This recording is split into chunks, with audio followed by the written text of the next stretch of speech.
બે દિવસ અગાઉ આમ આદમી પાર્ટીના પ્રમુખ નિરંજનભાઈ વસાવાએ રાજપીપળામાં ખુલ્લેઆમ દારૂ અને ડ્રગ વેચાય છે એવી એમણે મીડિયામાં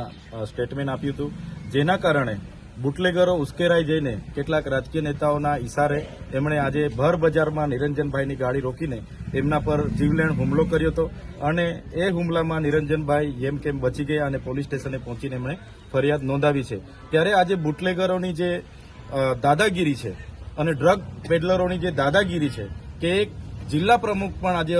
સુરક્ષિત નથી, ત્યારે સામાન્ય જનતાની તો શું વાત થાય। ત્યારે એમના પર કડકમાં કડક કાર્યવાહી થાય, એમના પર જે જીવલેણ હથિયારો હતા એ જમા કરવામાં આવે, એમની ગાડીઓ જમા કરવામાં આવે અને એમને લેસ્ટેડ બુટલેગરો જેટલા પણ છે એમના પણ કેટલી એફઆઈઆરો ભૂતકાળમાં થઈ છે એ યાદી સાથે આવનારા દિવસોમાં કડક કાર્યવાહી થાય, તળીપાર પાસા સુધીની કાર્યવાહી થાય એ અમારી માગણી છે। અહીંના પીઆઈ જે તપાસ અધિકારી છે એમણે કીધું છે 24 કલાકની અંદર એમની ધરપકડ પણ કરીશું, એમના તમામ હથિયારો જપ્ત કરીશું, એમની ગાડીઓ પણ જપ્ત કરીશું અને એમની દરખાસ્ત પણ આવનારા દિવસોમાં અમે કલેક્ટરશ્રીને મોકલીશું। જો આમ નહીં થશે તો અમે બધા જ લોકો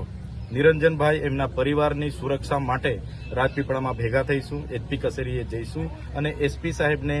વિનંતી કરીને એમના પર કડકમાં કડક કાયદેસરની કાર્યવાહી થાય એવી અમે માંગ કરીશું।